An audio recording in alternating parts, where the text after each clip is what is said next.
제5강 성서의 하나님 대 교리의 하나님 세 번째 시간입니다. 오늘은 삼위일체 각각 물음표를 넣습니다. 그래서 그 삼위일체에 대한 첫 번째 시간이고요. 삼위일체 논쟁이나 이 삼위일체에 대한 역사가 워낙 길고 다양한 그 교리적인 개념들이 포함되어 있어서 한 시간에 맞추는 것이 조금 어렵다 생각이 들어서 이제 두 번으로 나누게 되었습니다. 그래서 5강과 6강은 이 삼위일체론에 대해서 함께 이야기를 나누도록 하겠습니다. 먼저 나눠드린 유인물에 보시면 그림이 있습니다. 그죠?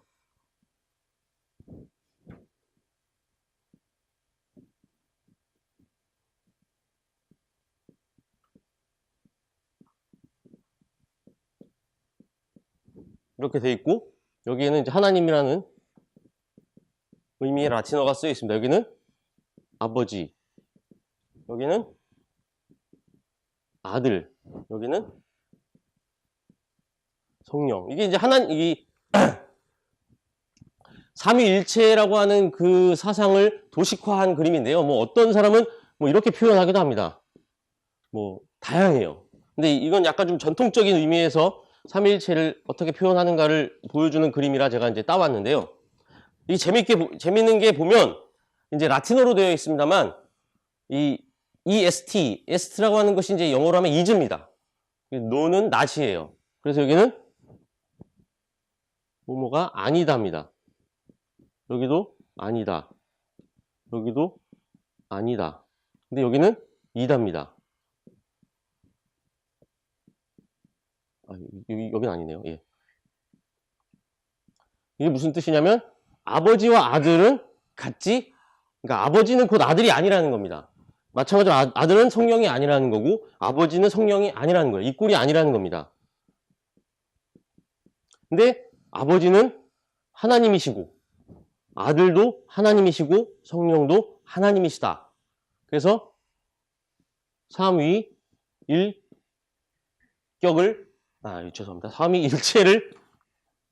그림으로 이제 표현하고 있습니다.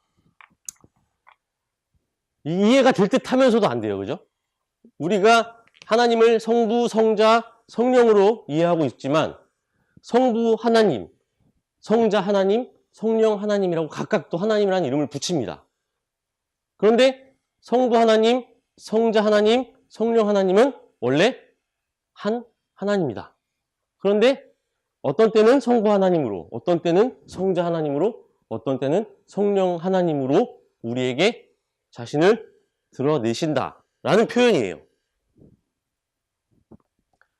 사실 이렇게 구도화되고 하나의 개념화된 것은 아주 후대의 얘기입니다. 성서가 쓰여지고 초대교회가 형성되고 이 초대교회 이후 공식적으로 이제 구교와 신교가 나뉘고, 구교와 신교가 아니죠. 서방교회와 동방교회가 나뉘고, 서방교회, 즉 카톨릭 교회라고 하는 곳이 이제 점차 확립돼 가면서 아주 오랜 기간 역사 동안 형성된 개념이에요. 삼위일체. 그리고 그 삼위일체라는 것은 하나님의 속성, 하나님의 특성을 드러내는 개념이고, 우리가 고백하는 하나님은 바로 그 삼위일체 하나님이다 라는 것이 이제 교회의 고백입니다.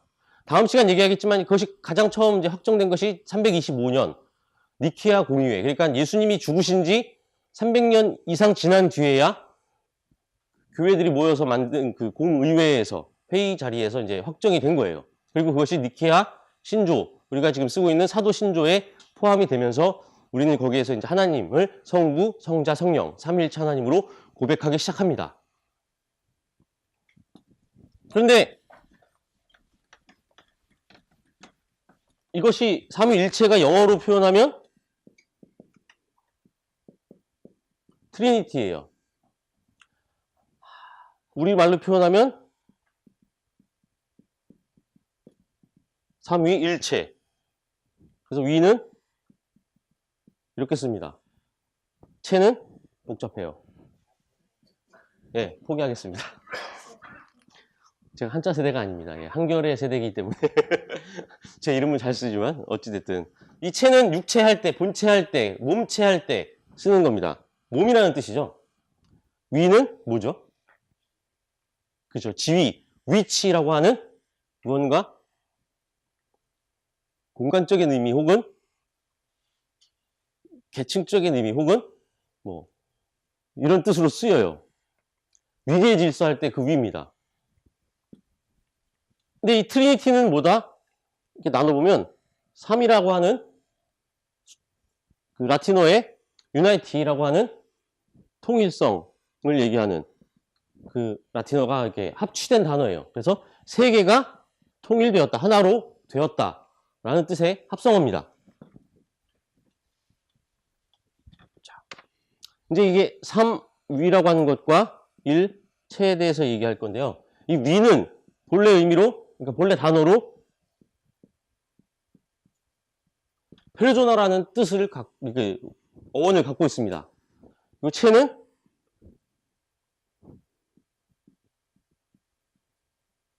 매일 바르는 에센스. 그죠? 아주 그 뭐라 그러죠? 아주 모든 것이 다 집약되어 있는. 자, 이것은 우리가 알다시피 인격이라는 뜻이에요. 페르존, person 할 때 그 페르존합니다. 에센스는 집약체 혹은 그 집약체인 것들이 드러내는 본질을 의미합니다. 따라서 하나의 본질이 세 가지 인격을 띈다 라고 문자적으로 표현할 수 있어요. 자, 이 인격 개념이 어디서부터 출발을 했냐면요. 이건 사실 라틴어가 아니라 그리스어에서 출발합니다. 페르소나라고 하는. 이 페르소나는 가면을 의미합니다. 혹은 연극 배우가 무대에서 연극을 할 때 맡은 배역을 연기한다는 뜻을 갖고 있어요. 즉 배우가 자신이 맡은 배역을 연기해서 드러나는 그 인물을 페르소나라고 처음에 얘기했습니다. 그러니까 저는 박재영이라는 인간인데 이렇게 강의를 하면 갑자기 무슨 가면을 쓰죠? 강사 혹은 뭐 교수, 뭐 목사라는 가면을 씁니다. 예. 더 얘기하면 왠지 제 치부를 드러낼 것 같아서 여기까지 하고. 제가 지금 여러분들에게 드러내고 있는, 강의를 통해서 드러내고 있는 저는 제 본질이에요, 아니에요? 이면서도 아닐 수 있습니다. 뭐 어떻게 보면 이렇게 표현할 수 있죠. 이게 본질이라면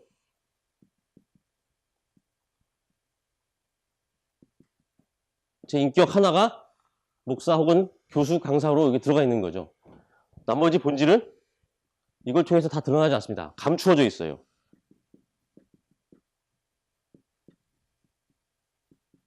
그런데 우리는 요 드러난 요것만 갖고 박재영이라고 하는 전체의 존재를 파악하기도 합니다. 그죠?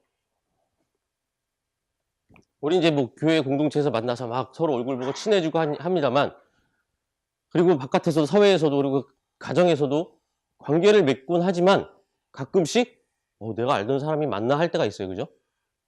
근데 그걸 가지고 우리는 막 충격을 먹고 놀랍니다. 아유, 우리 애가 저런 면이 있었나? 사춘기 때 항상 부모님이 느끼는 거죠. 그런데 놀라울 일이 아니에요. 왜? 우리가 경험하지 못했던 것일 뿐, 그 안에는 그 면을, 그 인격을 갖고 있었는지도 모릅니다. 뭐 요즘 많이 가장 이제 유행하는 영화들 중에 이제 그 DC나 마블이라고 하는 이제 그 회사에서, 그 만화 회사죠. 거기서 이제 출발해서 원작으로 하는 영화들이 많은데 대부분 뭘 쓰고 있죠? 가면을 씁니다. 제가 제일 좋아하는 캐릭터는 배트맨하고 스파이더맨인데요. 왜 그러냐면 본래에 갖고 있는 자신의 존재 자체보다 좀 더 다른, 완전히 이렇게 배트맨 같은 경우는 상당히 다른 면을 보여줍니다. 뭐 스파이더맨도 마찬가지고요. 겉으로는 히어로, 가면을 쓴 히어로로 초능력을 발휘하지만 안으로는 아주 소심하고 또 불운하기도 한 그냥 아주 평범한 청년이기도 해요. 그런데 그가 가면을 쓰면 사람들은 그를 스파이더맨이라고 부릅니다. 배트맨이라고 부르죠. 그런데 그는 그것 때문에 고민을 해요. 나는 그 가면 뒤에 있는 나인데, 사람들은 그 나의 인격만 보고, 그러니까 겉으로 드러난 페르소나를 보고 나를 판단하기 때문에 그 괴리를 느낍니다. 그래서 그 영화들은 이제 그런 것들을 잘 드러내요. 그래서 제가 좋아하는데, 저도. 자, 이 에센스라고 하는 것은 말 그대로 밝혀지지 않은 그 무엇이에요? 박재형이라고 하는 이름 이면에 감추어진, 혹은 뭐 교수, 강사, 목사라고 하는 것 이면에 감추어진 저 자신 그 자체입니다. 근데 그것도 저 스스로도 잘 몰라요. 그죠? 그렇다고 그것이 이 지금 육체를 입은 저의 이 형상 이것을 그대로 의미하느냐? 그것도 아니에요. 이 형상은 내가 어떻게 행동하고 발현하느냐에 따라서 또 다른 인격으로 나타날 뿐입니다. 이게 바로 이제 인격과 본질의 차이예요. 그래서 우리는 기독교 전통은 이 본질을 하나님이라고 부릅니다. 신, 하나님, 알 수 없는 어떤 분. 그래서 이 본질은 신비예요. 우리에게 감추어져 있습니다. 그런데 그것이 하나님이 때때로 가면을 쓰고 어떨 때는 배트맨, 어떨 때는 스파이더맨, 어떨 때는 캡틴 아메리카로 등장을 합니다. 이렇게 얘기하면 신격모독인가요? 예. 예시입니다. 예. 이것은 드러남 혹은 계시된 그 무언가입니다. 우리는 첫 시간부터 지속적으로 얘기를 나눴습니다. 하나님은 자신을 우리에게 어떻게 알린다? 스스로를 열어 제껴서 드러냄으로써 알립니다. 그래서 모든 계시는 하나님이 스스로 자신을 계시하는 자기 계시예요. 우리가 열어 제끼는 게 아니에요. 우리가 열어 제낄 수가 없어요. 사실은.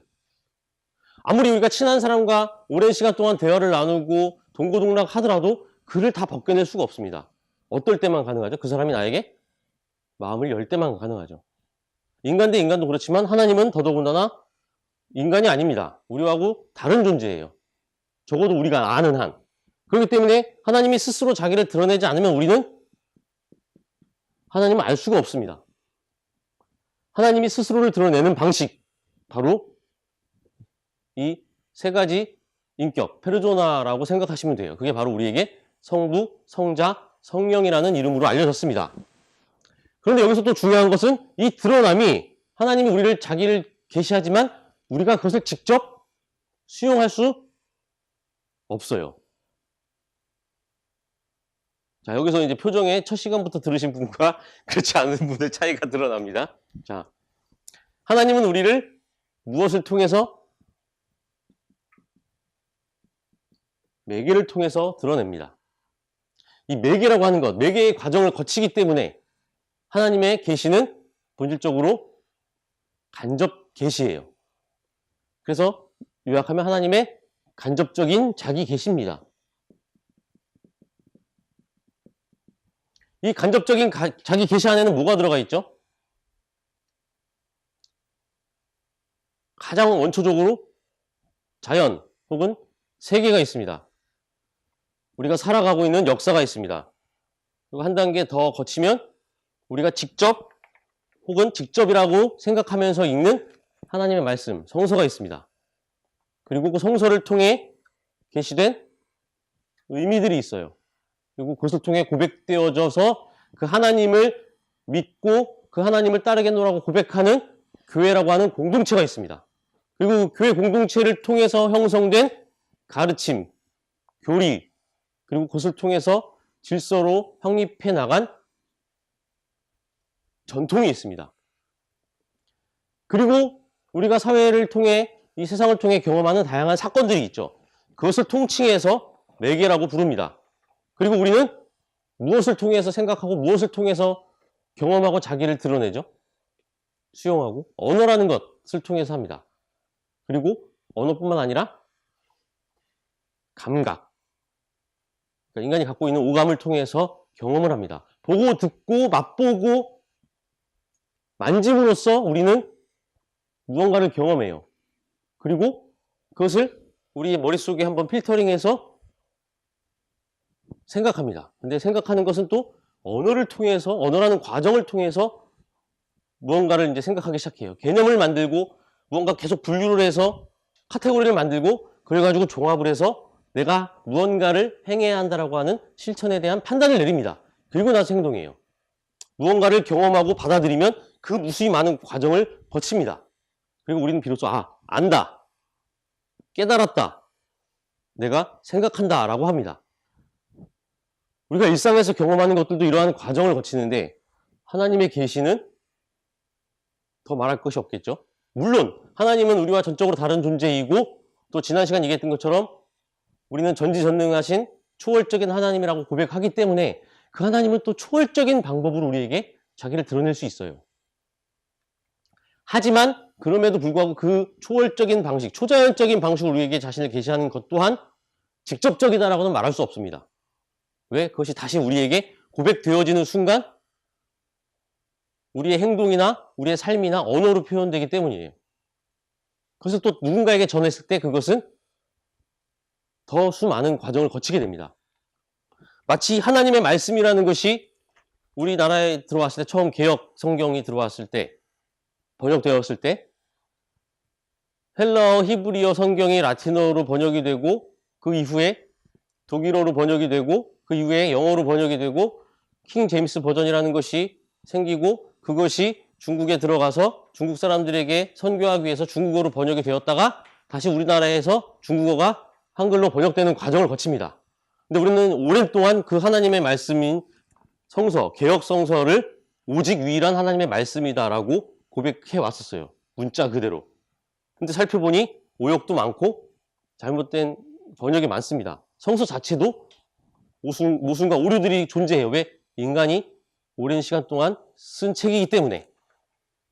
이 모든 것들은 사실 이 하나님의 간접적인 자기 계시라고 하는 하나님 계시의 특성을 보여주고 우리는 이 과정을 통해서 획득한 하나님에 대한 인식을 이제 세계의 인격으로 드러나지만 하나의 본질인 유일하신 야훼 하나님이다라는 인식으로 나아갑니다. 그것이 삼위일체의 핵심 개념이에요. 따라서 이것은 어쩔 수 없이 이 삼위일체라는 것은 하나님에 대한 교리적인 혹은 사변적인 표상일 수밖에 없습니다. 그것을 부정하고 싶어도 부정할 수가 없어요. 왜? 그 과정을 거쳤기 때문에. 우리가 이미 삼위일체라고 하는 인간의 언어로 쓰여진 이 언어로 형성된 각 나라의 말로 번역된 개념어로 쓰여지고 있기 때문에 그렇습니다. 그래서 이 하나님의 인격 혹은 위격이라고도 하는 이 모습은 상황과 맥락에 따라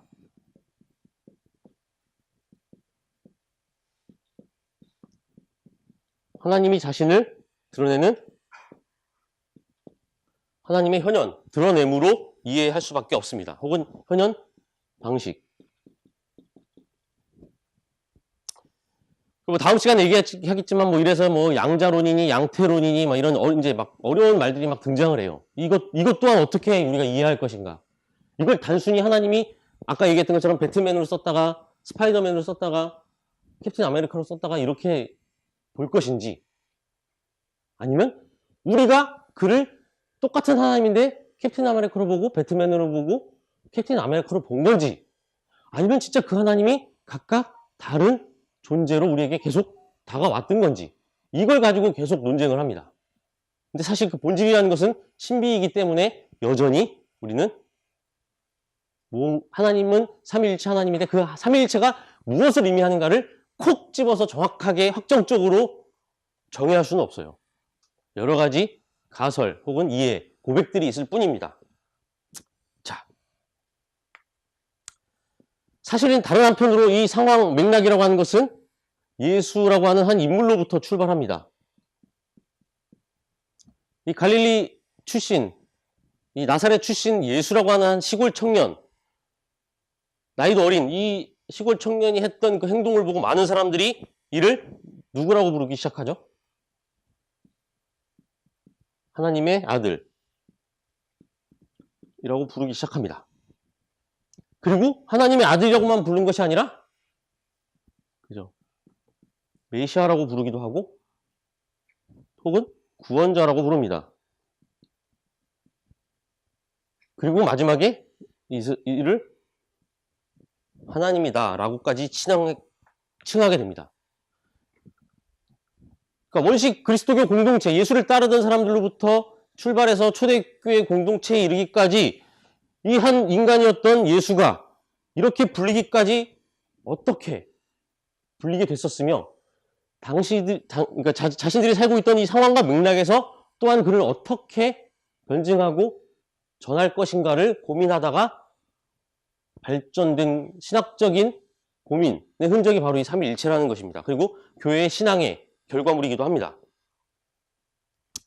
자, 우리는 이렇게 얘기합니다. 이 세상을 창조하신 하나님께서 이 세상을 구원하시고자 하는 의지를 갖고 계세요. 그죠?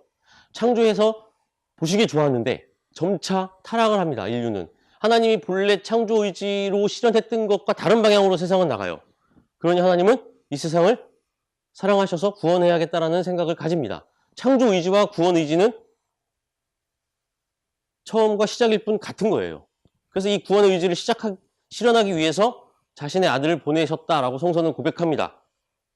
그래서 그것을 자신의 아들을 통해 우리에게, 인간에게 자신의 그 구원 의지를 드러내시고, 이것은 우리 인간이 어떻게 아느냐? 성령의 도우심을 통해서 우리가 알 수 있게 되고 우리에게 알려지게 되었다. 그리고 동시에 그 하나님의 창조 의지는, 구원 의지는 결국 성령의 인도하심을 통해 우리와 함께 혹은 우리를 통해 이 세상에서 실현될 것이다 라고 하는 교회의 믿음이 집약된 개념이 바로 삼위일체 하나님입니다.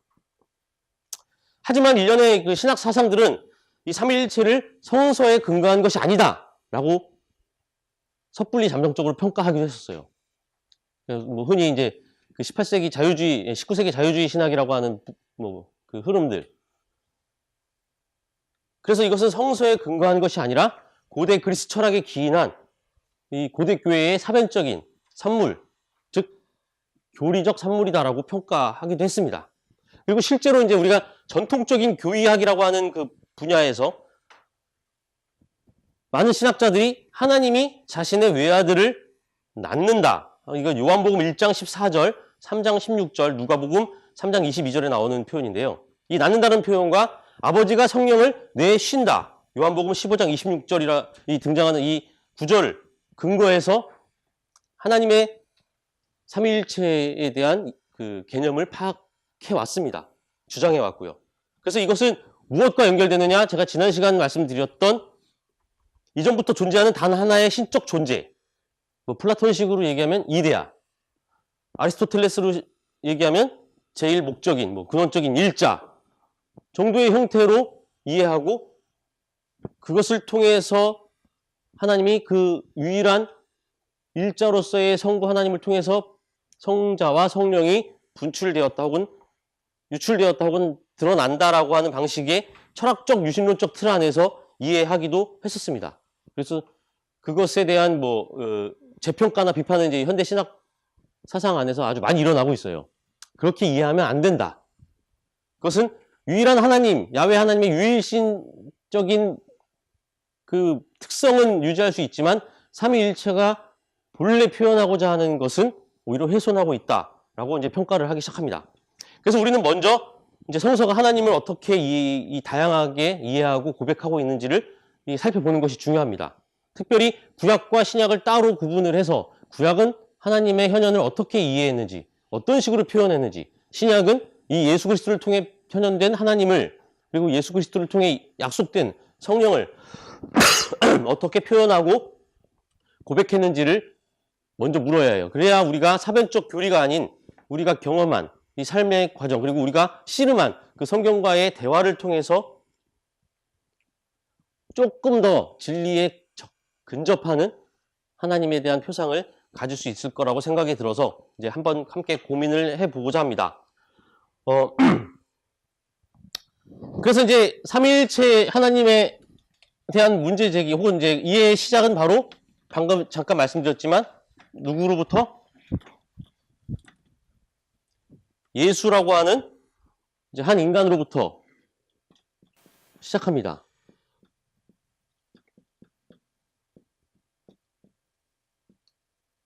그리스도의 출현이에요. 자, 본래 유대교는 어떤 하나님에 대한 표상을 갖고 있었다고 우리가 얘기를 나눴죠? 야훼라고 하는 유일신 사상을 고수하고 있었습니다. 근데 이 공동체에 분열이 생겨요. 어떻게? 갑자기 십자가에 처형된 그 예수라고 하는 청년을 따랐던 사람들이 그를 그리스도라고 고백하기 시작합니다. 그리스도교 공동체가 등장을 하기 시작해요. 그래서 이들은 예수를 그리스도라고 고백합니다. 이 사이에 균열이 생기기 시작해요. 근데 사실 재밌는 것이 나중에 이제 그리스도론 얘기할 때 얘기하겠지만 제 이해로는 그렇게 큰 균열이 없었을 수도 있습니다. 만약에 예수를 그냥 그리스도라고만 고백을 했으면. 그죠? 그리스도는 크리스투스라고 하는 이제 헬라어에서 나온 말인데요. 뭐를 번역한 것이다? 히브리어 메시아를 번역한 그리스어입니다. 그럼 메시아는 무슨 뜻이죠? 본래? 예. 기름 부음 받은 자입니다.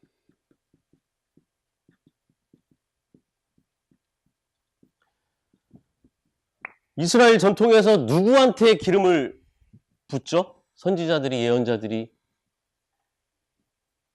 기름 부음을 받을 수 있는 사람들. 첫 번째, 왕입니다.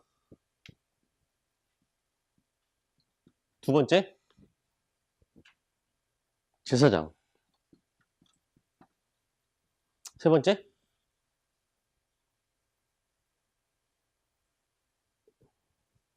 일부 선지자, 예언자도 포함이 됩니다.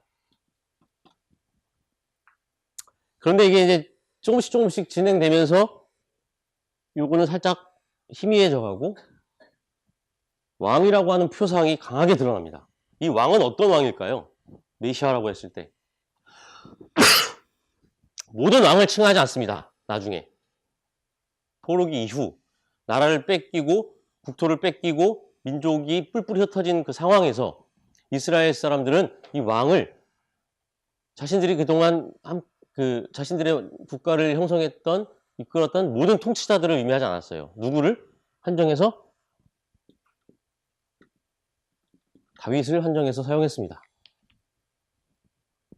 그들에게 메시아는 우리에게 가장 번영과 평화를 누리게 해주었던 왕, 그들이 가장 하나님을 잘 섬겼고 하나님의 뜻에 가장 합당하게 나라를 이끌었다라고 교육받았던 왕이었던 다윗이 다시 등장하는 겁니다. 혹은 다윗 왕조가 다시 재건해서 이스라엘을 회복시키는 것이었어요. 그것이 초기 메시아 사상입니다. 이 다윗은 하나님일까요? 아닐까요? 예, 그리스도는, 메시아는 하나님일 수가 없어요. 하나님이 통치하라고 보낸 대리자입니다. 그런데 이 대리자의 개념에 뭐가 들어가죠? 아까 얘기했던 왕, 제사장, 예언자는 모두 다 하나님의 대언자, 대리자입니다. 하나님을 대신해서 통치하고 하나님의 말씀을 대신해서 전하고 하나님과 인간 사이에 종교적 제의나 신앙 활동을 통해 중재하는 역할을 가진 대리자, 즉 기름을 받은 인간들입니다. 그들은 하나님일 수가 없어요. 하나님의 대리자이고 인간과 하나님을 연결해주는 연결고리일 뿐입니다. 매개체예요. 매개체. 여기도 마찬가지로. 그래서 사실 초기 메시아 사상을 생각했을 때는 굳이 문제가 될 게 없습니다. 근데 이것이 이따 좀 살펴보겠지만 자세히 바빌론 포로기, 페르시아 포로기 이후 그들에게 이제 묵시 사상이라는 것이 등장을 합니다. 그래서 구약에는 대표적으로 다니엘, 신약에서는 이제 요한계시록이 있죠. 묵시는 뭐예요? 뭐에 대한 얘기죠? 무언가 끝에 관한 얘기입니다. 끝. 이 세상의 끝, 그다음에 이 국면의 끝. 그때 하나님께서 어떻게 하실 것이다라고 하는 예언이죠. 환상 예언. 자, 염원입니다.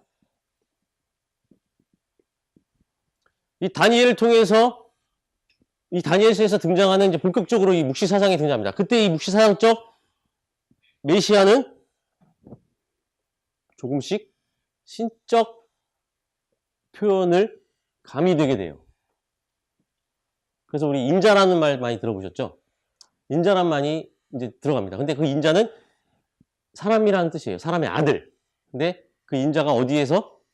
하나님의 보좌에 같이 옆자리, 특히 오른쪽에 앉아서 다시 이 땅을 회복시키고 구원하시고 다스리시려고 내려오실 것이다. 혹은 우리에게 도래하실 것이다. 라고 하는 것이 이제 대체가 됩니다. 다윗이 인자로 대체가 돼요. 그래서 훨씬 더 단순히 정치적인 회복이 아니라 국가적인 민족적인 회복이 아니라 좀 더 우주적이고 보편적인 회복의 개념으로 이제 확장이 됩니다. 이 세상의 모든 부조리를 해결하시고 모든 억압과 비인간적인 것들을 해결하고 하나님의 왕국을 이 땅에 세우는 그 존재. 그때부터 이제 신적인 표상들이 이 메시아에 포함되기 시작해요. 그리고 나서 예수를 그리스도로 고백하니 이제 문제가 발생합니다. 사실 하나님의 아들이라는 개념도 이 유일신 사상을 훼손할 수 없는 개념이긴 해요. 그죠? 우리가 알다시피 그리스 신화나 페르시아 신화나 바빌론 신화에 보면 무수히 많은 하나님의 아들들이, 신의 아들들이 등장합니다. 그리고 인간 세계에서 그들은 대체적으로 누구죠? 왕이에요. 이 하나님의 아들이라는 표현은 당시 가부장적 세계를 토대로 했던 시대에서 부자, 그러니까 부성적 보살핌의 상징이기도 했습니다. 신이 자신이 가장 사랑하는 누군가를 세워서 축복해주고 그를 왕으로 세우고 그를 돕는다는 뜻입니다. 이것도 사실은 하나님이라고 직접 연결할 수 없는 개념이긴 해요. 근데 이 하나님의 아들도 인자 개념과 엮이게 됩니다. 그 과정을 한번 성서를 통해서 살펴보도록 하겠습니다.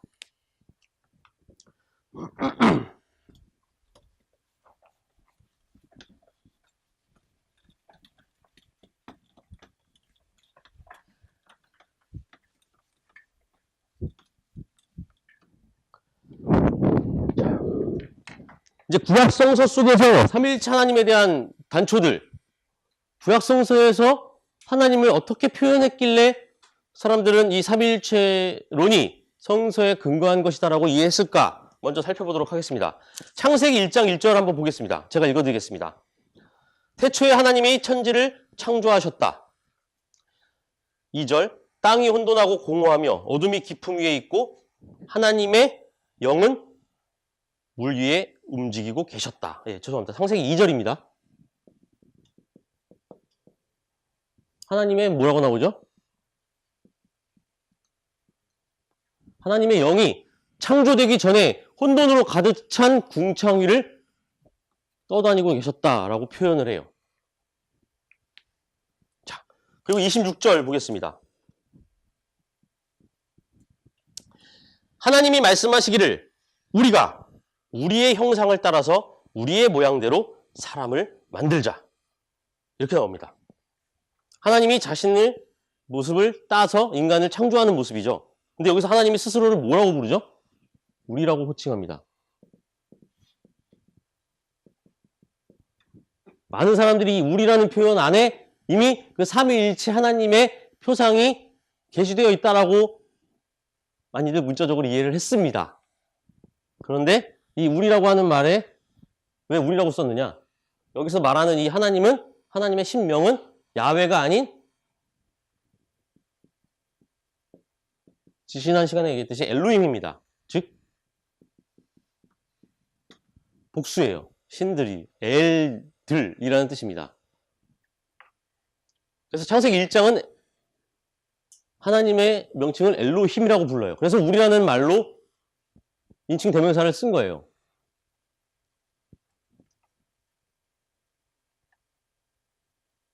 자, 창세기 18장 2절에서는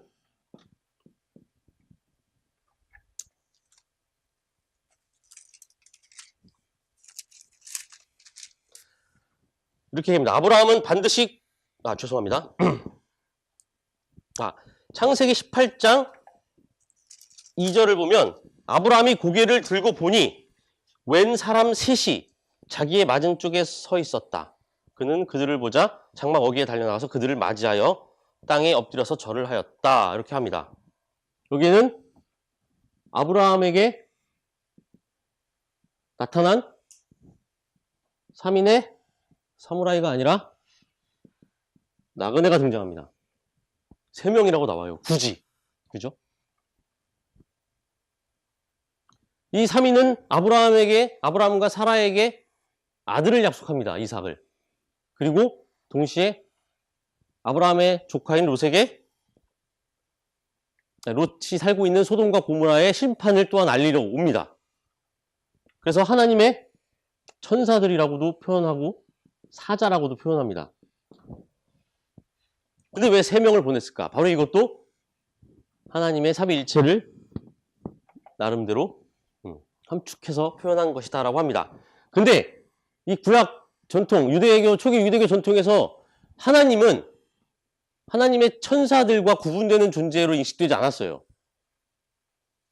하나님의 사자들은 하나님이 드러내는 방식으로 많이 여겼습니다.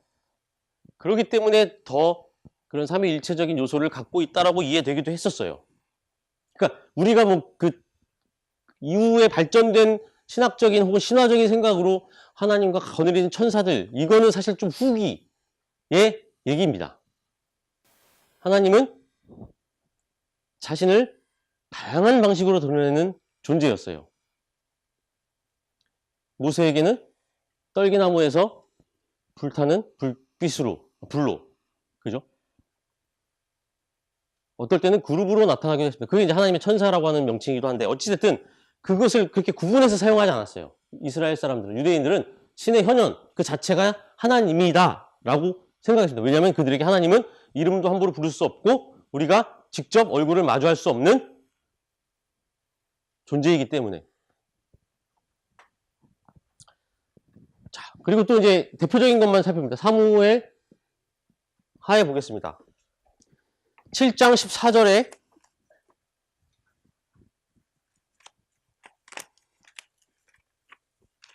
보면 나는 그의 아버지가 되고 그는 나의 아들이 될 것이다.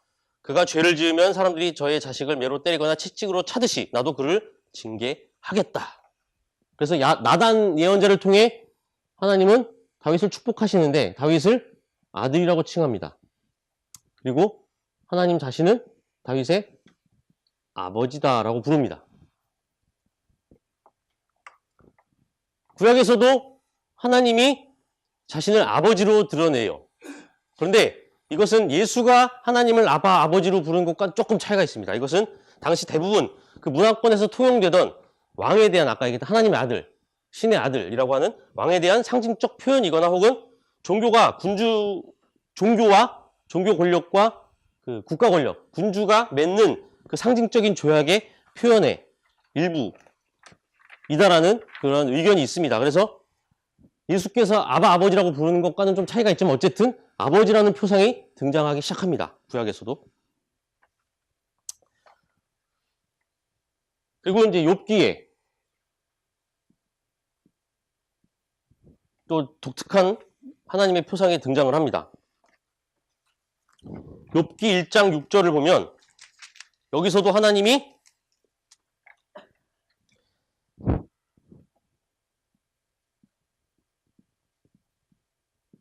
하나님의 아들들과 상의하는 천상회의 장면이 등장합니다. 욥을 염탐하던 사탄이 하나님께 욥을 고발하는 장면이기도 합니다. 자, 하루는 하나님의 아들들이 와서 주님 앞에 섰는데 사탄도 그들과 함께 있었다. 여기서 사탄도 하나님의 아들들 중에 하나라고 표현이 됩니다. 그래서 여기에도 또 이제 하나님의 아들들이라는 표현으로 등장해서 하나님이 무언가 홀로 계시는 존재가 아니라 누군가 관계를 맺고 있는 존재로 표현됩니다. 뭐 이것은 천사라고도 볼 수 있겠지만 어찌됐든 하나님이 이렇게 독특한 관계를 가진 존재로 표현이 됩니다. 그리고 이제 시편 110편을 보면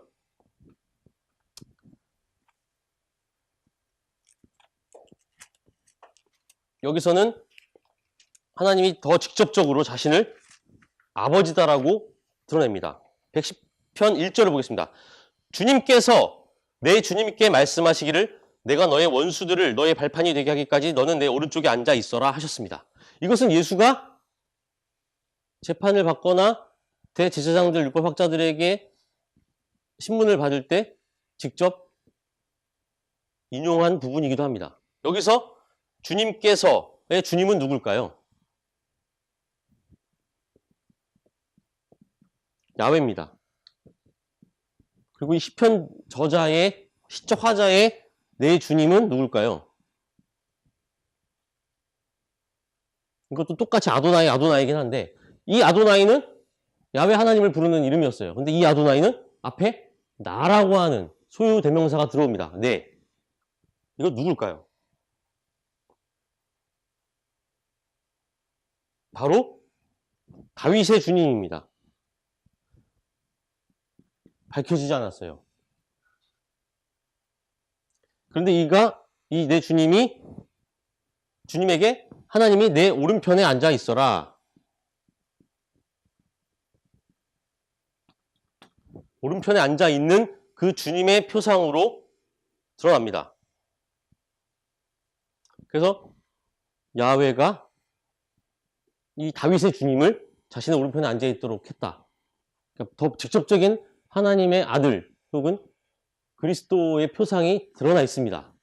예수는 그래서 바로 다윗이 얘기한 그가 나다라고 이제 신약성서에서 기록되어 있죠. 이게 이제 가장 강하게 삼위일체에서 성부 성자론을 주장하게 하는 또 근거가 됩니다. 이사야서 보면 이 63장 16절을 보면 여기서도 아버지라고 하는 표상이 또 등장을 합니다. 이 63장은 이제 제3 이사야에 속하는 그러니까 후기 이사야, 그러니까 포로기 이사야인데요. 이 16장을 보면 주님께서는 우리의 아버지이십니다 라는 고백이 나옵니다. 아브라함은 우리를 모르고 이스라엘은 우리를 인정하지 않을지라도 오직 주 하나님은 우리의 아버지이십니다. 옛적부터 주님의 이름은 우리의 속량자이십니다 라고 하면서 야훼를 아버지로 고백합니다. 그리고 여기에 동시에 속량자, 구원자라고 하는 개념이 등장을 합니다. 혹은 대속의 개념도 등장을 하죠. 이것은 이제 훗날 바리새파 운동에서 이 아버지로서의 하나님에 대한 관계가 보다 이게 개별화되고 내면화되는 방식으로 그 전통을 전승해 나갑니다. 발전이 돼요. 그래서 이것은 유대 전통의 가정에 나타나는 가부장적인 이해와 연결이 됩니다. 아까 얘기했던 아버지의 부성적인 보살핌의 표상이에요. 아버지는 우리에게 하나님과 같은 존재, 그리고 우리를 구원해 주시고 속량해 주시는 존재다라는 나름의 그 가정에 대한 이해, 아버지에 대한 이해가 들어가 있습니다. 그리고 아까 얘기했듯이 이제 마지막으로 다니엘서 7장 9절에서 14절을 보면 이제 본격적으로 인자 표상이 등장을 합니다.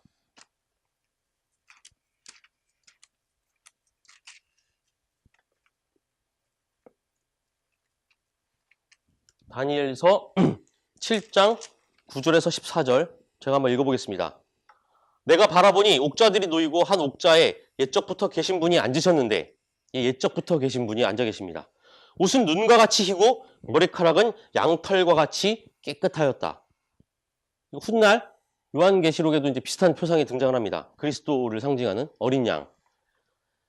옥좌에서는 불꽃이 일고 옥좌의 바퀴에는 불길이 치솟았으며 불길이 강물처럼 그에게서 흘러나왔다. 수종을 드는 사람이 수천이요 모시고 서 있는 사람이 수만이었다. 심판이 시작되었는데 책들이 펴져 있었다. 내가 보고 있는 동안에 작은 뿔이 크게 떠드는 소리를 들을 수 있었다. 내가 살펴보니 넷째 짐승이 살해되고 그 시체가 뭉그러져서 타는 불에 던져졌다. 그리고 그 나머지 짐승들은 그들의 권세를 빼앗겼으나 그 생명은 얼마 동안 연장되었다. 내가 밤에 이러한 환상을 보고 있을 때 인자 같은 이가 오는데 하늘 구름을 타고 와서 옛적부터 계신 분에게로 나아가 그 앞에 섰다. 옛부터 계신 분이 그에게 권세와 영광과 나라를 주셔서 민족과 언어가 다른 뭇 백성이 그를 경배하게 하셨다. 그 권세는 영원한 권세여서 옮겨가지 않을 것이며 그 나라가 멸망하지 않을 것이다. 바빌론과 페르시아의 멸망 이후 영원한 나라를 세우는 그 인자 같은 이가 하늘에서 구름을 타고 내려와서 원래부터 계셨던 그이 하나님 야훼 옆에 앉아서 권세를 받고 세상을 통치하신다라고 하는 이제 우주적인 메시아 표상이 본격적으로 드러납니다. 그러니까 발전이 된 거예요. 그냥 이스라엘 민족을 구원해주는 민족의 해방자로서의 다윗 왕가의 계승자인 메시아가 아니라 이제는 신으로부터 직접 내려와서 우리를 다스리고 구원해 주실 정말 신적인 메시아라고 하는 표상이 이제 다니엘서에서 등장한 것이죠. 이것은 나중에 이제 묵시적인 메시아 사상과 연결이 됩니다. 정리를 해보면 구약에서는 구체적으로 유일신 야훼를 삼위일체라고 하는 틀을 통해서 고백하지는 않습니다. 다만 야훼 하나님에 대한 표상이 그의 활동과 그 상황적인 역사적인 관계에 따라 가변적으로 혹은 약간 양태론적으로 표현되고 있음을 알 수 있습니다. 여기서 양태론이라고 하는 건 아까 얘기한 것처럼 각각 상황과 역할에 따라 다르게 표현되고 다르게 드러낸다는 거죠. 예를 들어서 하나님은 창조 전 영의 형태로 표현됩니다. 이것을 이제 훗날 성령이라고 표현하는 토대가 되기도 합니다. 인간 자신에게 드러낼 때 또한 3인의 나그네의 모습으로 드러냅니다. 그래서 그 3인이라고 하는 표상을 삼위라고 하는 것으로 훗날 연결을 지을 수도 있습니다. 그리고 또한 포로기 이후 이스라엘의 회복과 다윗 왕조의 재건에 대한 민족적 염원이 이제 다시 오실 기름 부은 자, 즉 메시아 혹은 인자로 표현되기도 하고 또 종종 아버지 혹은 구원자로 고백되기도 합니다. 근데 구약에서의 이 언어는 대부분 시적 고백, 시적 언어로 쓰여져 있거나 환상, 그리고 예언이라고 하는 그 선포의 방식으로 많이 사용됩니다. 그러니까 이것이 하나님에 대한 하나님의 실체에 대한 개념적 사실적 고백이 아니라는 거죠. 그들이 처한 상황에서 그들이 바라고 표상하는 하나님을 각각 시적인 표현으로 혹은 환상을 통해서 무언가 현실적이지 않은 하지만 그들이 바라는 이상향의 모습으로 표현한 방식입니다. 이것이 구약 성서가 사실은 표현하는 방식이에요. 구약 성서에서는 인간을 비슷하게 표현을 합니다. 어떨 때는 꿀꺽꿀꺽 삼키는 목구멍으로 표현하기도 해요. 만약에 나쁜 일을 하는 사람이다. 그럼 그 나쁜 일을 하는 행위를 하는 손으로 표현하기도 합니다. 잘못된 길을 간다. 그럼 그 길을 걷는 발로 표현되기도 합니다. 즉 인간을 상당히 문학적으로 표현을 해요. 마찬가지로 하나님도 상당히 더 문학적인 방식으로 표현을 합니다. 좀 더 적나라하게 얘기하면 신화적인 방식으로 표현을 한다라고 이해할 수 있습니다. 왜 그 당시의 언어는 신화적인 언어가 보편적이었기 때문에 그래요. 세상을 이해하는 방식이 지금처럼 과학적, 이성적 언어가 아닙니다. 개념으로 파악하지 않습니다. 구약 시대에는 이 세상을 그리고 인간 스스로를 그리고 하나님을 모두 다 신화적으로 이해하고 파악하고 표현한다는 것입니다. 자, 이것이 이제 구약에서 그 표현하는 하나님에 대한 표상이고요. 이제 신약을 살펴보도록 하겠습니다. 이제 신약에서는 본격적으로 더 삼위일체 하나님을 직접적으로 혹은 보다 더 이렇게 구체적으로 표현하는 하는 것처럼 보이는 그런 표현들이 등장합니다. 맨 처음 지난 시간 다뤘던 주기도문, 하늘에 계신 아버지라고 표현합니다. 아버지의 표상이 드러납니다.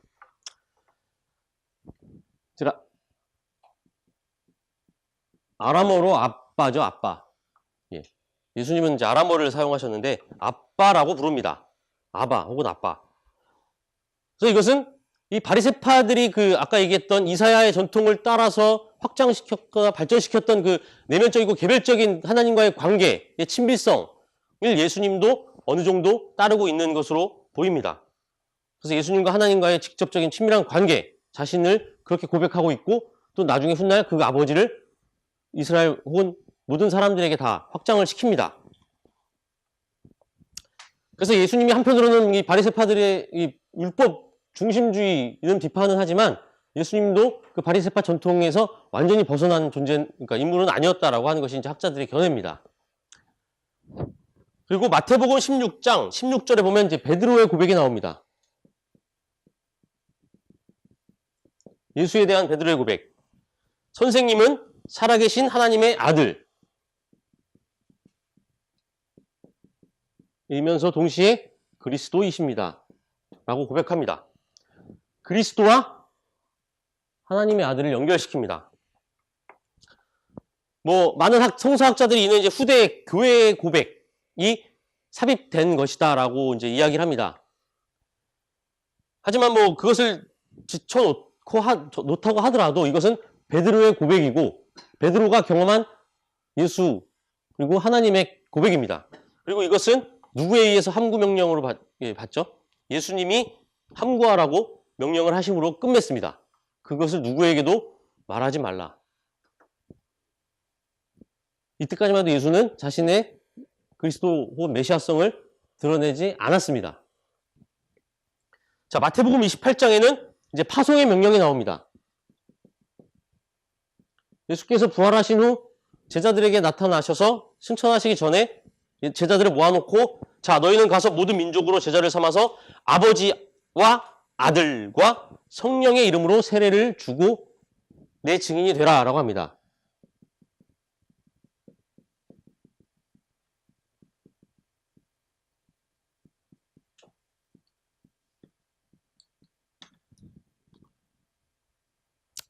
세례는 회개를 의미하죠. 깨끗하게 함을. 이 예수가 오기 전에 요한은 무엇으로 세례를 주었죠? 오직 물로. 네. 물이라고 하는 물질적 상징을 통해서 인간이 깨끗함을 입고 그것을 하나의 종교적 상징으로 받아들여서 이제 자신의 거듭남을 인정하는 그런 종교적 방식이었는데 그것이 예수가 요한에게 세례를 받으면서 바뀝니다. 그죠? 예수님은 요한에게 물로 세례를 받는데 동시에 이제 하늘에서 비둘기처럼 성령이 내려와서 성령으로 세례를 받았다라고 성서는 이제 고백합니다. 그 성령은 아버지에게로부터 온 것임으로써 어쨌든 예수는 아버지와 아들과 성령의 무엇으로? 이름으로. 자, 제가 그때 야훼라고 하는 하나님의 이름에 대해서 얘기했는데 이름은 한편으로는 우리가 유일하게 다가갈 수 있는 매개입니다. 정체성을 나타내주는. 근데 그것은 아까 얘기했듯이 그 전체를 다 얘기해주진 못해요. 하지만 이름을 부름으로써 우리는 관계를 맺습니다. 이름은 어떻게 보면 관계를 의미해요. 근데 이 이름에만 천착하면 뭐가 된다고 그랬죠? 우상화시킵니다. 하나님을 그 이름 안에 가둬버립니다.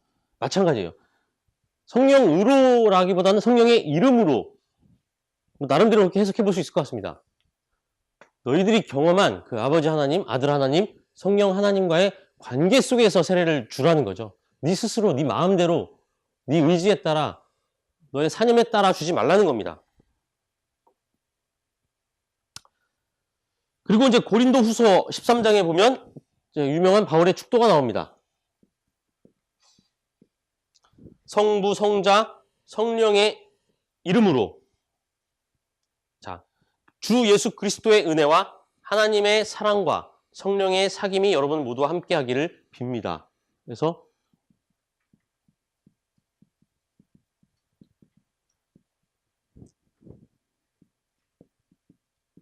축도를 이때부터 이제 교회가 전통으로 받아들이고 고백합니다.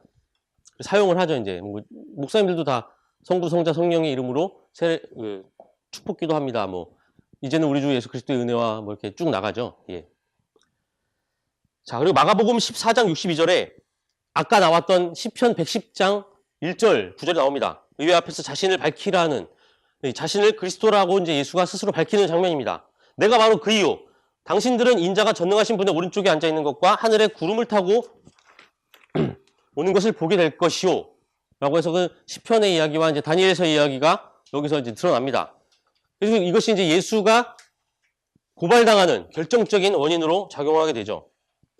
그리고 이 밖에 이제 예수에 대한 인자 표상이 마가복음 14장 62절, 사도행전 7장 56절, 로마서 8장 34절, 에베소서 1장 20절 등 하나님 오른편에 앉아있는 사람의 아들이라는 표상으로 등장합니다.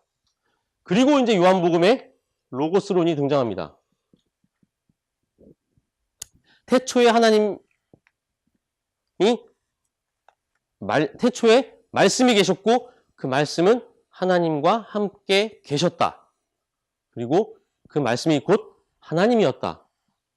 태초에 말씀이 있었고 이 말씀은 하나님과 함께 있었어요. 그리고 이것은 곧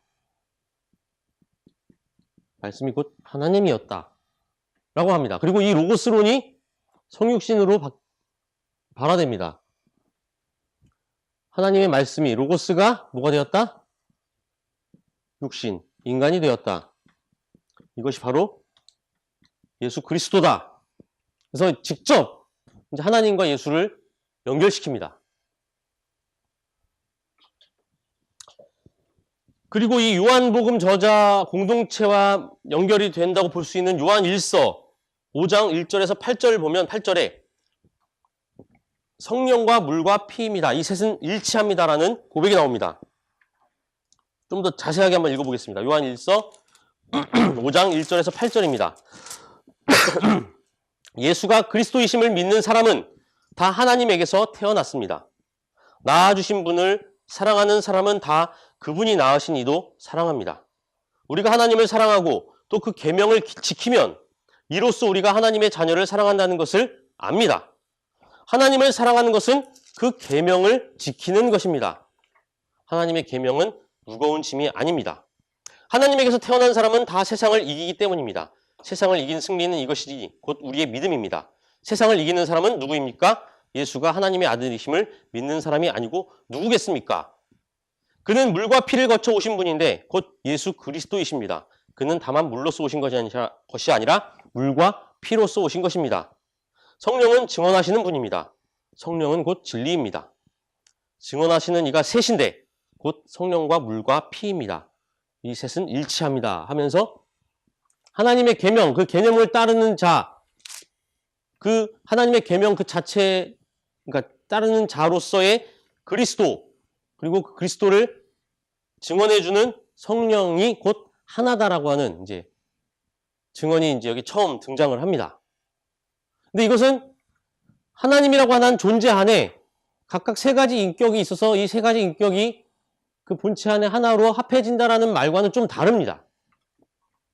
자세히 읽어보면 예수가 그리스도이심을 믿는 사람, 그 믿는 사람은 다 하나님으로부터 낳은 사람들이라는 거예요. 예수를 그리스도로 인정하는 사람은 하나님의 자녀라는 겁니다.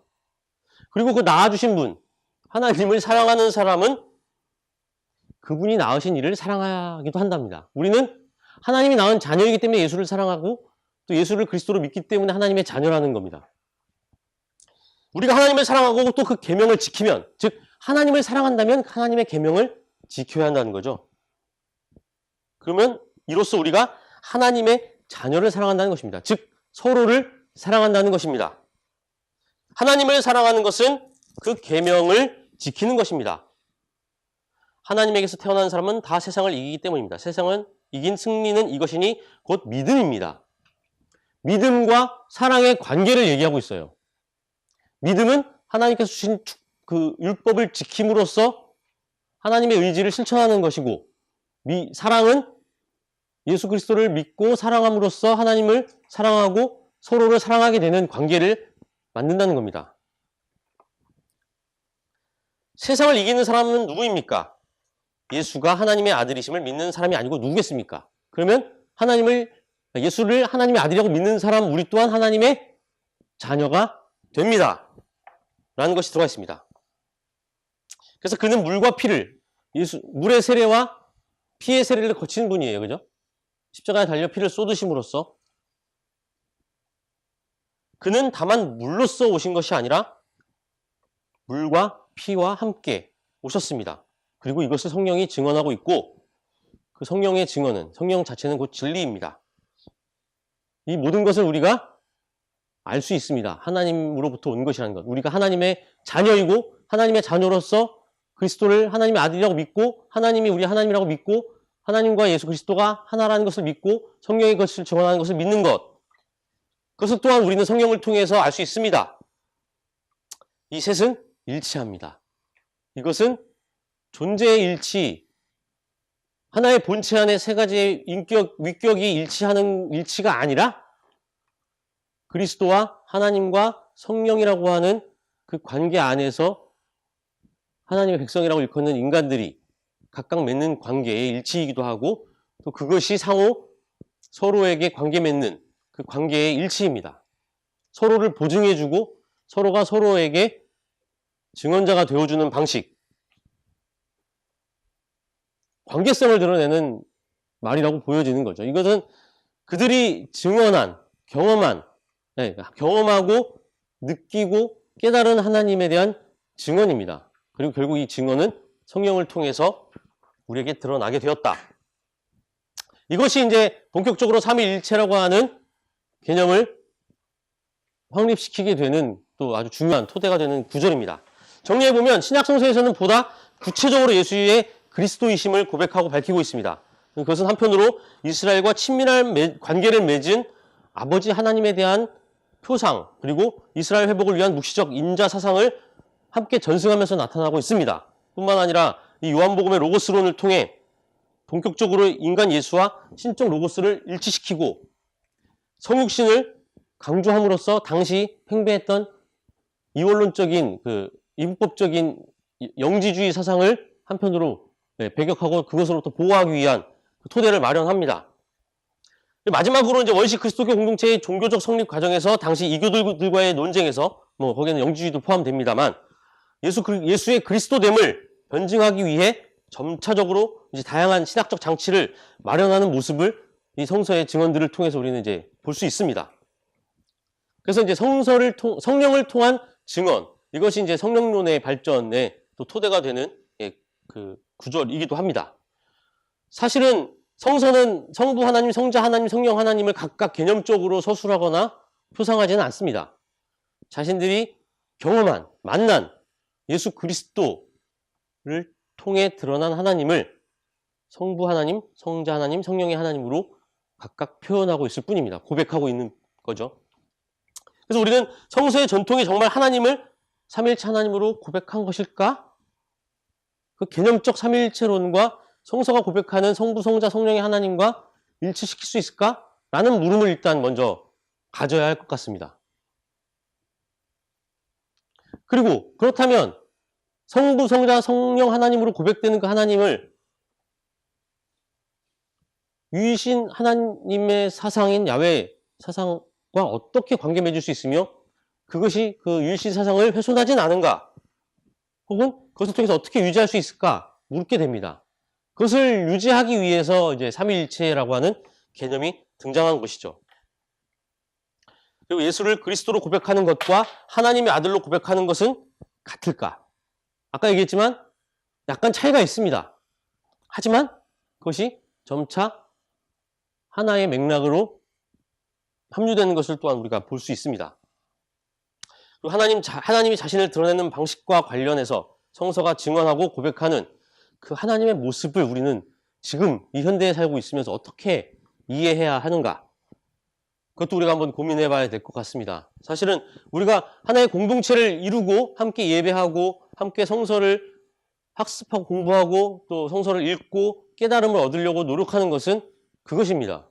그것을 그대로 답습하고 그 성서의 전통이나 그 표현들을 그대로 유지하고 보수하는 것이 아니라 지금 우리에게 그것을 통해 성령님을 통해 하나님께서 무엇을 말씀하시는가를 끊임없이 재발견하고 재해석해 내기 위해서, 그래서 우리 삶에 관련 있는 것으로 만들기 위해서 우리는 다시 모여서 하나님의 공동체, 그리스도교의 공동체를 이루고 있는 것이죠.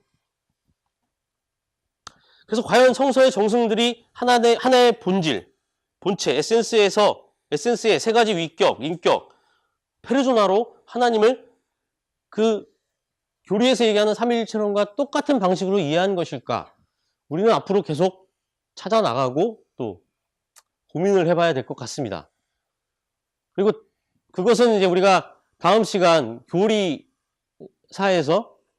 어떻게 삼위일체론을 교리적 관점으로 논쟁하고 또 확립시켜 나가는지를 하나하나 살펴보면서, 계략적으로 살펴보면서, 그리고 성서가 표상하고 있는 하나님의 표상과 어떻게 다른지를 한번 살펴보면서 비판적으로 고찰할 수 있을 거라고 생각이 됩니다. 오늘 준비한 건 여기서 마치도록 하고요. 이제부터 질의와 응답을 받도록 하겠습니다.